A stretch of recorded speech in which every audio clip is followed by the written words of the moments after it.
À Ein Karem, près de Jérusalem, a été célébrée la nativité de Saint Jean-Baptiste. De l'ermitage immergé dans la nature où sa mère, Sainte Élisabeth, le cacha de la persécution du roi Hérode, au sanctuaire construit sur le site de sa naissance. Le ministère israélien du tourisme essaie d'augmenter le nombre de touristes qui peuvent entrer dans le pays. Pour cela, le programme pilote pour les groupes organisés a été étendu. Jusqu'à 1000 visiteurs vaccinés seront admis. À ce jour, 20 groupes ont visité la Terre Sainte. Sa béatitude, Monseigneur Pierre Battista Pizzaballa, patriarche de Jérusalem des Latins, a ordonné prêtre le diacre Nadim Jakaman le samedi 19 juin en l'église Sainte-Catherine de Bethléem. L'ordination sacerdotale a été concélébrée par un groupe d'évêques et de prêtres en présence de la famille du nouveau prêtre, de ses amis et de nombreux fidèles.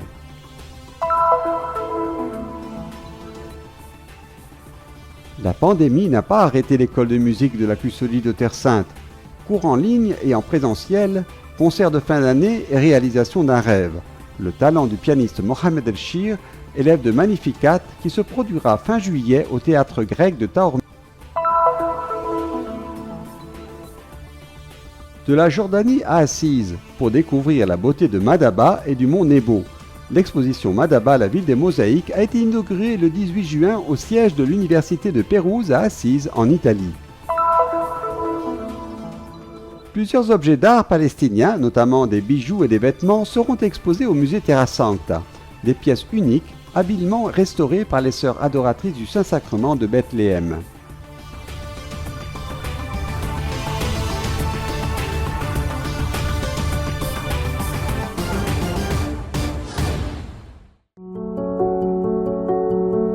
Saint Jean du désert, le nom vient du passage de l'Évangile qui raconte la naissance de Jean le Baptiste. L'enfant grandissait et son esprit se fortifiait. Il alla vivre au désert jusqu'au jour où il se fit connaître à Israël. Luc chapitre 1 verset 8. Lieu d'une véritable beauté, il préserve la richesse de traditions séculaires. Le bruit de l'eau coule sans arrêt de la source qui est le centre de l'établissement monastique.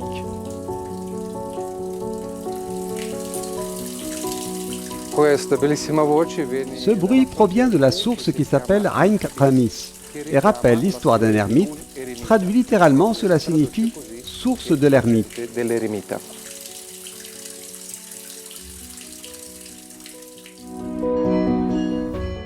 Dans le grand bloc de pierre, une grotte rappelle d'autres événements de la vie de Jean-Baptiste.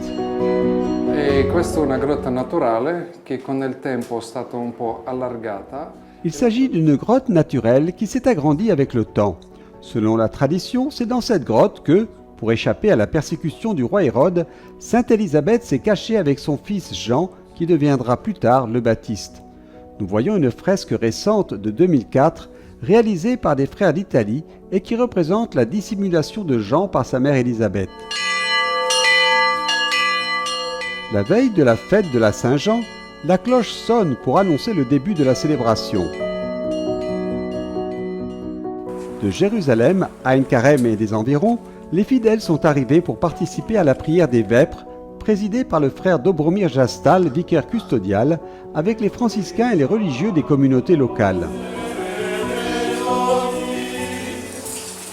Tous se rendent en procession à la grotte où est proclamé l'évangile selon Luc, qui raconte la mission de Jean-Baptiste. Comme il est écrit dans le livre du prophète Isaïe, « Voix de celui qui crie dans le désert, préparez le chemin du Seigneur, rendez droit ses sentiers. »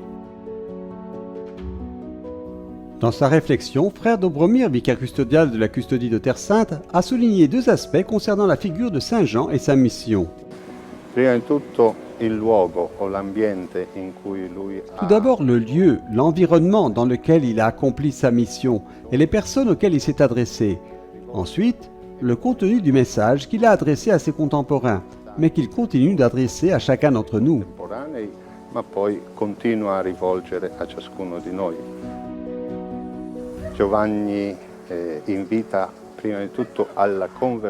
Jean nous invite tout d'abord à la conversion. Il nous montre la seule manière efficace de faire de la place au Seigneur, de pouvoir l'accueillir.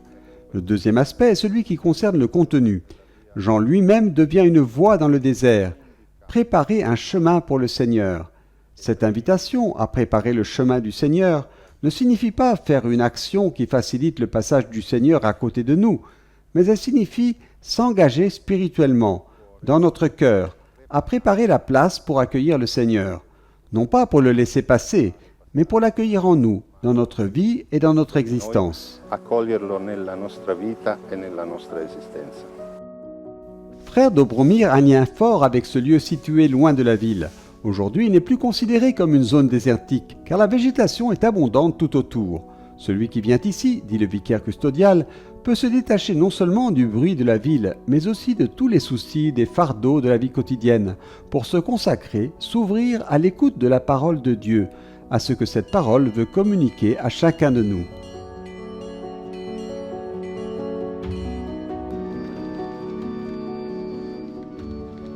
Le jour de la solennité, jeudi 24 juin, la messe a été célébrée dans l'église de la Nativité de Saint-Jean-Baptiste, au lieu dit de la maison de Zacharie. En 1485, les franciscains ont découvert la chapelle de la Nativité du Baptiste. Dans son homélie, le frère Dobromir a invité chacun à se plonger dans la profondeur du mystère de sa vie et de sa mission. Le texte d'Isaïe nous parle du sens et de la nature de la mission confiée à celui qui reçoit un nom, un appel et une révélation du Seigneur. Ces circonstances conviennent bien à Saint Jean-Baptiste. Il est celui qui portera le salut de Dieu jusqu'aux extrémités de la terre et indiquera celui qui enlève les péchés du monde.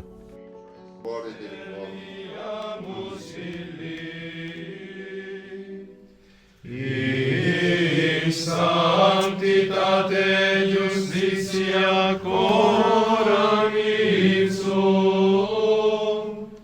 omnibus diebus nostris.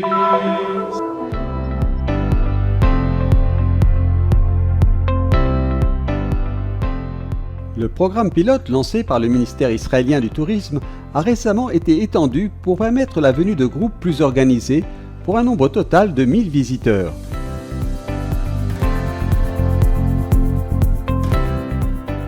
À ce jour, 20 groupes sont entrés en Terre Sainte après le ralentissement de la pandémie de coronavirus et le retour à la vie normale.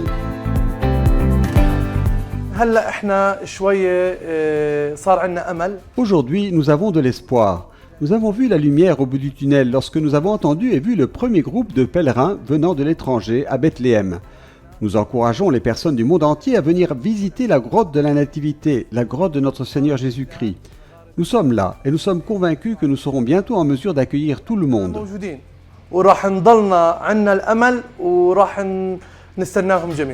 Les signes d'une légère reprise proviennent également du tourisme intérieur local.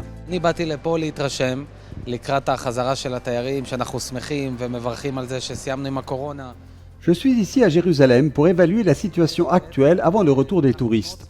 Nous sommes heureux que la pandémie de coronavirus et le chaos, du moins ici, soient terminés.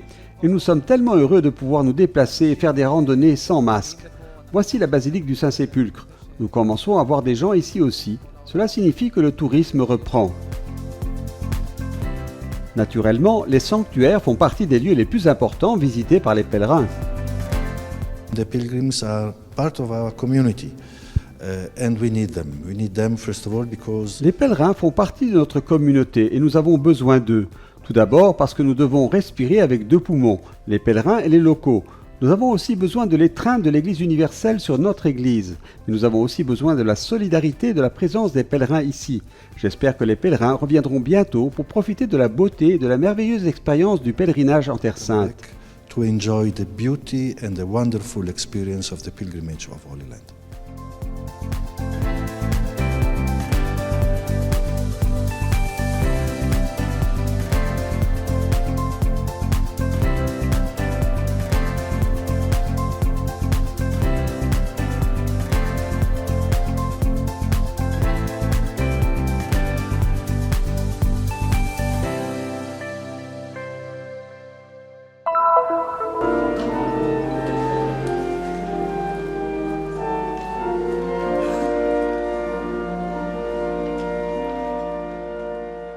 Le 19 juin dernier, dans un climat de prière et de joie, Sa Béatitude Monseigneur Pierre Battista Pizzaballa, patriarche de Jérusalem des Latins, a ordonné prêtre le diacre Nadim Jakaman de Bethléem, dans l'église Sainte-Catherine. L'ordination presbytérale a été concélébrée par un groupe d'évêques et de prêtres en présence de la famille du nouveau prêtre, de ses amis et de nombreux fidèles.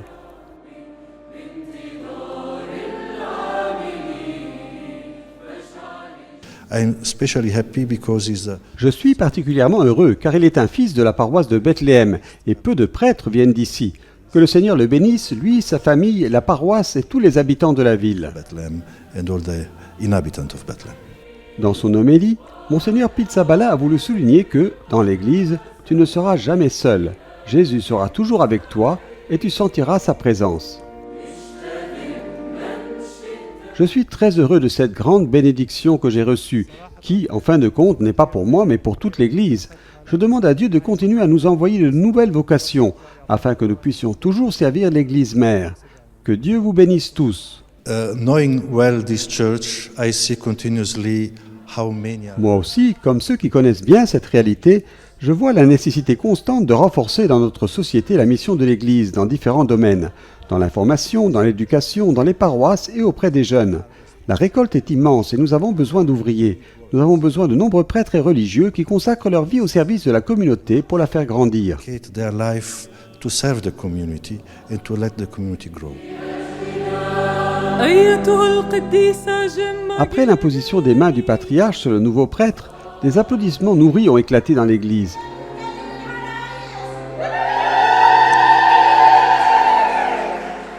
Le moment où le père Nadim a embrassé ses parents avec beaucoup d'affection a été une grande joie.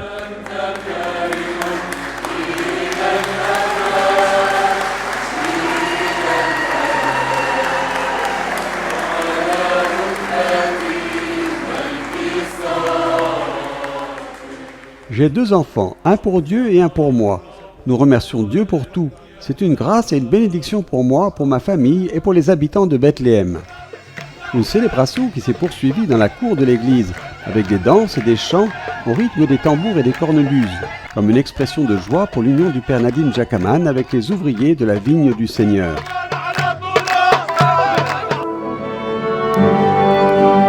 En temps de pandémie, la musique raccourcit la distance. Cette année a certainement été une année de défi pour tout le monde, mais pour la musique encore plus, car enseigner par Internet est vraiment compliqué. C'est le cas de l'Institut Magnificat, l'école de musique de la Custodie de Terre Sainte.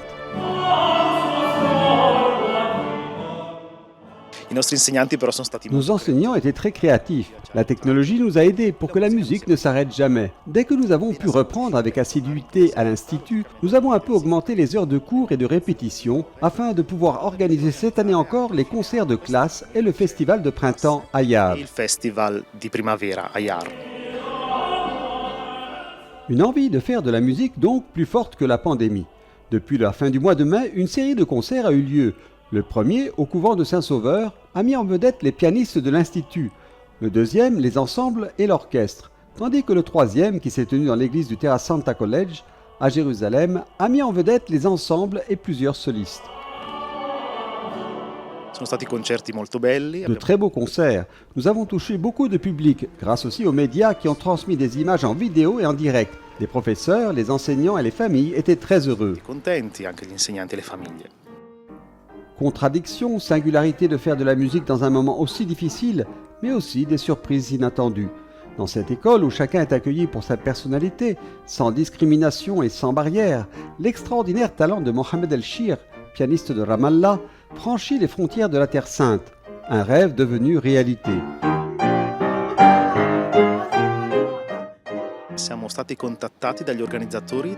Nous avons été contactés par les organisateurs du festival de musique de Taormina en Sicile, qui ont vu dans un reportage télévisé l'histoire de l'un de nos étudiants resté bloqué à Ramallah pendant quelques mois durant la pandémie. Il avait exprimé le désir de se produire dans un théâtre international pour pouvoir dire au monde que les Palestiniens peuvent faire de belles choses, comme la musique. Ainsi, à la fin du mois de juillet, nous irons avec lui à Taormina et il pourra se produire dans le théâtre grec de la ville.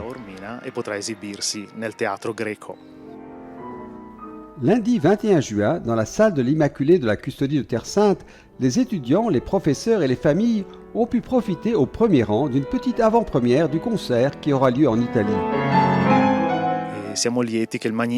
Nous sommes heureux que Magnificat puisse aussi porter son message de paix en dehors de la Terre Sainte.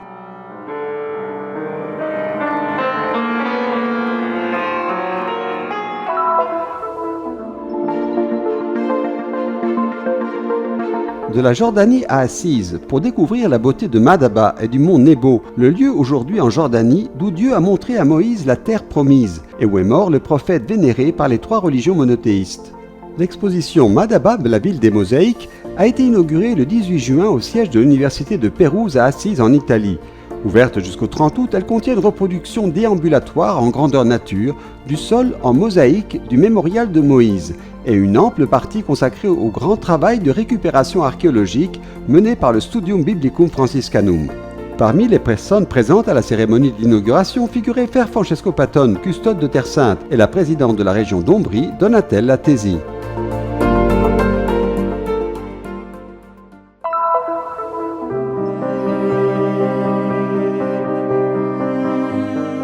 La custodie de Terre Sainte multiplie ses efforts pour développer et promouvoir le Terra Sancta Museum, un musée qui a toujours contribué à préserver l'héritage culturel et historique de la Terre Sainte, ainsi qu'à renforcer l'identité chrétienne locale. The second section of the Terra Sancta Museum we are planning to open will be Nous divided. prévoyons d'ouvrir la deuxième section du Terra Sancta Museum qui sera divisée en 2 parties, 2 zones différentes en fonction de la présence chrétienne en Terre Sainte. La première, la présence chrétienne à travers les pèlerins, qui est très importante, et la seconde, la présence locale, c'est-à-dire les chrétiens qui vivent en Terre Sainte.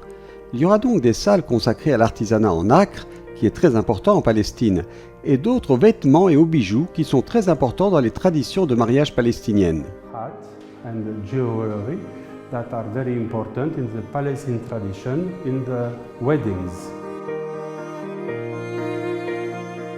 Grâce aux récentes études menées par le chercheur Georges Elama, expert en art palestinien, une collection de bijoux et de vêtements exprimant l'ancienne culture locale sera exposée. هاي الكنوز هي مواد تراث ثقافي بتخص الفلسطينيين وجودها Ces trésors appartiennent au patrimoine culturel palestinien et permettent de documenter la relation de la custodie de Terre Sainte avec les Palestiniens locaux. Nous voyons ici 3 coiffes très importantes, dont l'une était utilisée dans les villages autour d'Hébron et 2 à Ramallah. Il s'agit de pièces uniques de vêtements palestiniens qui comptent parmi les plus rares au monde. Il n'existe que 12 exemples de ce type dans le monde entier et tous peuvent être retracés. Parmi ces raretés, nous avons cette pièce qui est complète à 90%. Il s'agit d'une coiffe datant de l'époque ottomane que nous appelons Wukiyat Adarahem, faite de 3000 à 4000 pièces d'argent. Autrefois, elle était offerte à la mariée lors de sa nuit de noces par le shir, chef du village. En fait, chaque village en possédait une. بيتم إعارتها للعروس فقط لاستخدامها يوم العرس. Pendant la domination ottomane, les pièces de monnaie étaient souvent utilisées dans la création de bijoux et étaient cousues sur des coiffes. عندنا هون مجموعة ضخمة ونادرة أيضا من الحلي الفلسطينية المصنوعة. Nous disposons également d'une grande et rare collection de bijoux palestiniens en argent pur. Il y a El Barma que la femme palestinienne portait autour du cou et El Zinak qui était porté sur le menton et relié par des pièces à la tête, en passant par la chatouа de la ville de Bethléem. Nous avons également d'autres pièces comme le cerceau qui était placé sur la chatoua et quelques bijoux comme des boucles d'oreilles et d'autres articles.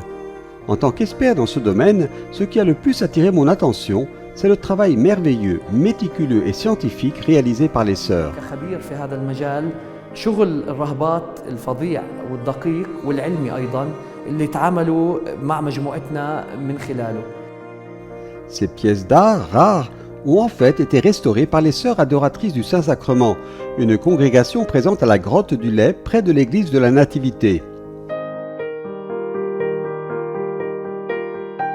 Le Terra Sancta Museum met en lumière le lien profond entre les fidèles locaux et les pèlerins du monde entier. Un lien qui, d'une part, a contribué à enrichir l'histoire de l'église locale en Terre Sainte, et d'autre part, a renforcé le lien entre les pierres vivantes et la custodie franciscaine de Terre Sainte.